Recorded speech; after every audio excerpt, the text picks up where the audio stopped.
दोस्तों नमस्कार, मैं सुबोध कुमार। आप देख रहे हैं खबर नेशनल टाइम्स। पेपर लीक होने की खबर पहली बार नहीं आई है। इससे पहले भी कई बार पेपर लीक हो चुका। सबसे पहले जुलाई 2017 दरोगा भर्ती परीक्षा लीक हुई थी। उत्तर प्रदेश पुलिस भर्ती एवं प्रोन्नति बोर्ड ने 25 और 26 जुलाई 2017 को ऑनलाइन दरोगा भर्ती परीक्षा आयोजित की, लेकिन उससे पहले ही इसे स्थगित कर दिया गया। कारण था कि व्हाट्सएप पर पेपर लीक होना।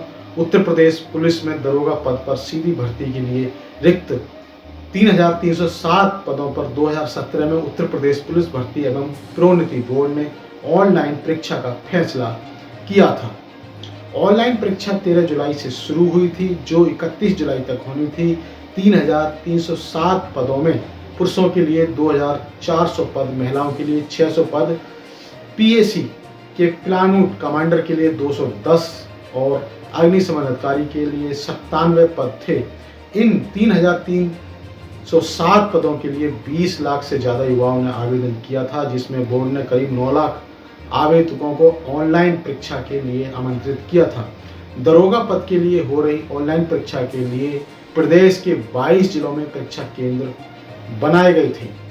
एक दिन में करीब 60,000 आवेदक परीक्षा दे रहे थे। 25 और 26 जुलाई को 1.20 लाख आवेदकों को परीक्षा देनी थी, लेकिन यह निरस्त कर दी गई।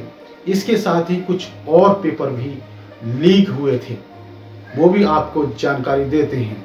जानकारी के अनुसार फरवरी 2018 यूपीपीसीएल का पेपर लीक हुआ था और जुलाई 2018 अधीनस्थ सेवा चयन बोर्ड का पेपर लीक हुआ था। सितंबर 2018 को नलकूप चालक परीक्षा भी लीक हुई। अगस्त 2021 में पैट परीक्षा का पेपर लीक हुआ। अगस्त 2021 बीएड प्रवेश परीक्षा भी लीक हुआ था और 11 सितंबर 2021 को नीट परीक्षा, मेडिकल की पढ़ाई के लिए होने वाली प्रवेश परीक्षा, नेशनल एलिजिबिलिटी कम एंट्रेंस यानी नीट यूजी की परीक्षा से एक दिन पहले ही पेपर लीक के दावे किए जा रहे थे। पेपर 12 सितंबर को होना था। 11 सितंबर को कई ट्विटर यूजर दावा कर रहे थे कि नीट का क्वेश्चन पेपर लीक हो गया। हालांकि अधिकारियों ने पेपर लीक का खंडन करते हुए इसे फेक न्यूज बताया था। जांच में यह फर्जी पाया गया था। तो दोस्तों, इस तरह से कई बार पेपर लीक हो चुके हैं, लेकिन अब उत्तर प्रदेश में पिछले हफ्ते आयोजित हुई पुलिस भर्ती परीक्षा का पेपर कथित रूप से लीक होने से खड़ा हुआ विवाद थमता नजर नहीं आ रहा है। लगातार बवाल बढ़ता जा रहा है। शुक्रवार को यूपी की राजधानी लखनऊ और प्रयागराज में युवाओं की ओर से सड़कों पर उतरकर विरोध प्रदर्शन किया गया था। प्रदर्शनकारी युवाओं का आरोप है कि ये पेपर समय से पहले ही लीक हो गया था। अब आपको बताते हैं कि कब होनी थी यूपी पुलिस की भर्ती परीक्षा, क्या है पूरा मामला। उत्तर प्रदेश सरकार के पुलिस भर्ती बोर्ड ने पिछले हफ्ते 17 और 18 फरवरी यूपी के 75 जिलों में 2 पालियों में परीक्षा आयोजित की है। पहली पाली की परीक्षा सुबह 10 बजे से 12 बजे तक होनी थी, वहीं दूसरी पाली की परीक्षा 3 से 5 बजे के बीच होनी थी। यूपी पुलिस में 60,244 पदों पर भर्ती के लिए कुल 48 लाख से ज्यादा युवाओं ने हिस्सा लिया, जिसमें से महिलाओं की संख्या लगभग 16 लाख रही। सबसे पहले पर्चा लीक होने की खबर कब आई थी? ये परीक्षा 17 और 18 फरवरी को अपने तय समय पर 2,385 परीक्षा केंद्रों पर आयोजित हुई, लेकिन परीक्षा शुरू होने के साथ ही सोशल मीडिया पर इस परीक्षा का पेपर लीक होने की खबरें आने लगी। 17 फरवरी की सुबह 9:30 बजे आई एम स्टॉकलिंग नाम ट्विटर हैंडल से एक ट्वीट किया गया, जिसमें लिखा था, क्या यूपीए का पेपर लीक हो गया है। ये ट्वीट किए जाने तक परीक्षा शुरू नहीं हुई थी। यूपी पुलिस की फैक्ट चेक टीम ने 17 फरवरी की सुबह 11:37 पर ट्वीट करते हुए इसे एक भ्रामक सूचना। इस स्क्रीनशॉट में दावा किया गया कि एक स्टूडेंट के पास सुबह 8:17 पर पेपर आ गया था। 150 में से 117 प्रश्न स्वयं उत्तर सहित हाथ से लिखे गए हैं। पर्चा लीक होने की खबरों पर सरकार ने क्या कहा? यूपी पुलिस भर्ती बोर्ड ने इन शुरुआती खबरों पर 18 फरवरी की दोपहर 12:49 पर एक ट्वीट किया। इस ट्वीट में लिखा गया कि प्रारंभिक जांच में पाया गया कि अराजक तत्वों द्वारा ठगी के लिए टेलीग्राम की एडिट सुविधा का प्रयोग कर सोशल मीडिया पर पेपर लीक संबंधी भ्रम फैलाया जा रहा है। बोर्ड एवं यूपी पुलिस इन प्रकरणों की निगरानी के साथ इनके सोर्स की गहन जांच कर रहा है। परीक्षा सुरक्षित एवं सुचारू रूप से जारी है।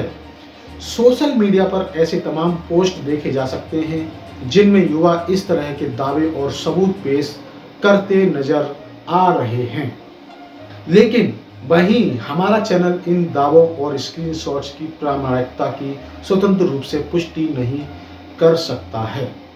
अब प्रतियोगी क्या कह रहे हैं?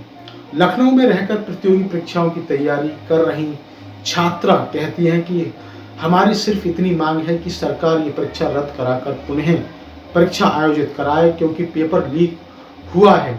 मेरे पास इसके सबूत हैं और सब लोग दे रहे हैं। हम लोग अपने घरों से संघर्ष करके आते हैं, घर से बाहर निकलते हैं, जब परीक्षा देने जाते हैं तो पता चलता है कि पेपर लीक हुआ, तो उसके बाद हमारी भावनाएं तो सारी बिखर गई ना। इसके बाद यहाँ आकर विरोध प्रदर्शन का समर्थन करो, फिर भी कोई सुनवाई नहीं। हमें न्याय मिलना चाहिए। ये पेपर 100 रुपए में बिके हैं।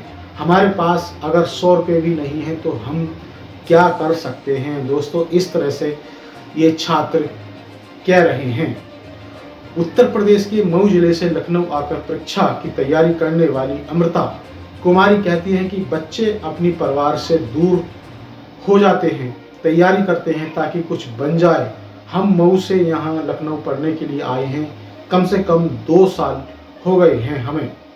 कभी बिना खाना खाए कोचिंग जाना पड़ता है, दोपहर तक आओ फिर खाना बनाओ, उसमें बीमार पड़ जाओ, फैमिली साथ नहीं रहती, कैसे कैसे हम लोग रहते हैं, सरकार को क्या पता है? ये छात्र अपना दर्द बता रहे हैं। सरकार कैसे नहीं मान रही है कि पेपर लीक नहीं हुआ है? ये सारे बच्चे पागल हैं क्या जो यहाँ तक आए हैं? सब यहाँ अपना पैसा लगाकर पहुँचे हैं। उत्तर प्रदेश में छात्रों की ओर से किए जा रहे इस विरोध प्रदर्शन पर कांग्रेस और समाजवादी पार्टी की ओर से प्रतिक्रियाएं आई हैं। कांग्रेस नेता प्रियंका गांधी ने अपने एक्स अकाउंट पर लिखा, बस एक बार सोचकर देखिए, 50 लाख से अधिक युवाओं ने फॉर्म भरा। ये प्रदेश के इतिहास की सबसे बड़ी परीक्षा थी। 400 रुपये का एक फॉर्म था। 48 लाख एडमिट कार्ड जारी हुए और परीक्षा के पहले पेपर लीक हो गया। क्या बीत रही होगी बच्चों पर और उनके परिवारों पर। और इसी के साथ उत्तर प्रदेश के पूर्व मुख्यमंत्री अखिलेश यादव ने इस मुद्दे पर राज्य सरकार को घेरने की कोशिश की। उन्होंने कहा कि प्रदेश भर में नौजवान सड़कों पर हैं, हर जगह शिकायत आ रही है कि पेपर लीक हुआ है। प्रयागराज में आयोग को घेर कर छात्र बैठे हुए हैं। आखिरकार सरकार का पेपर लीक क्यों हो रहा है? क्या सरकार जानबूझकर तो नहीं कर रही है? ये अखिलेश यादव कह रहे हैं। राहुल गांधी ने इस परीक्षा को पुनः आयोजित कराने की मांग कर रहे छात्रों से मुलाकात की। क्या कहा उन्होंने लिखा है कि लखनऊ से लेकर प्रयागराज तक पुलिस भर्ती पेपर लीक को लेकर युवा सड़कों पर हैं और वहां से मात्र 100 किलोमीटर दूर वाराणसी में प्रधानमंत्री युवाओं के नाम पर युवाओं को ही बरगला रहे हैं। ठेठ बनारसी अंदाज में कहें तो मोदी जी नानी को ननिहाल का हाल सुना रहे हैं। ये राहुल गांधी कह रहे हैं। तो दोस्तों, ये थी बड़ी खबर। इसी तरह की खबरों से जुड़े रहने के लिए हमारे इस चैनल खबर नेशनल टाइम्स को जरूर सब्सक्राइब करें। सब्सक्राइब करने के साथ ही बेल आइकन जरूर दबाएं, जिससे कि आपके पास खबरों के नोटिफिकेशन आते रहें। तो मैं सुबोध कुमार फिर आऊँगा एक नई और बड़ी खबर के साथ। तब तक के लिए धन्यवाद, नमस्कार।